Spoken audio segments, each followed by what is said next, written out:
বেদেরা অতি পরিচিত প্রান্তিক যাযাবর গোষ্ঠী। ভূমিহীন এই মানুষেরা দলবদ্ধভাবে বাস করে। সাপের খেলা দেখানোর জন্যই এরা বেশি জনপ্রিয়। আমরা শিঙে টানি পোকা ফেলাই দাঁতে। এই আমরা অনেকে সাপ টাপ ধরে, অনেকে খেলাধুলা দেখায়, আবার মনে করবে এই আজে বাজে সিঙ্গার টিঙ্গার দেয়, অনেকে চাল মাইল উঠায়। এই আমাদের কাজ। কতদিন চলে এই কাজ? ধরেন 6 মাসের সফরে আসে, আবার মাস মাস পর বাড়িতে যায়, লোক থাকে বাড়িতে, দেখাশোনা হয়, ফোনে আলাপ হয়। ঈদ কি এরা বাইরেই হবে? রোজার ঈদে আশা করি বাইরেই হবে, কোরবানি বাড়িতে যেয়ে হবে ইনশাল্লাহ।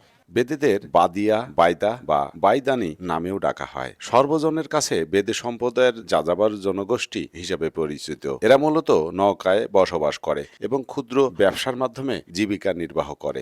ঈদ এখানেই হবে? হ্যাঁ, আবার তো খেপুনিয়া হবে? এইখানেই হবে। বাড়িতে 3-4 জন আছে, আরো ঈদ বাইরে করবেন, খারাপ লাগবে না? লাগবেই তো, খারাপ লাগবে, কি করার আছে। কাজ করতে হয়। আমরা যে কয়জন দেখেছি এই কয়জনই। মূল পেশা ক্ষুদ্র ব্যবসা হলেও শিঙা লাগানো, তাবিজ বিক্রি, চুড়ি ফিতা বিক্রি, জাদু দেখানো ইত্যাদি তাদের জীবিকা নির্বাহের অবলম্বন। ভালোই চলে, আল্লাহর রহমতে মোটামুটি চলতেছে। ওই আমাদের ওই যে স্বর্ণ খোঁজে, করিমালা বেছে, এই কাজ। হ্যাঁ। আপনাদের ইউটিউবের নাম কি?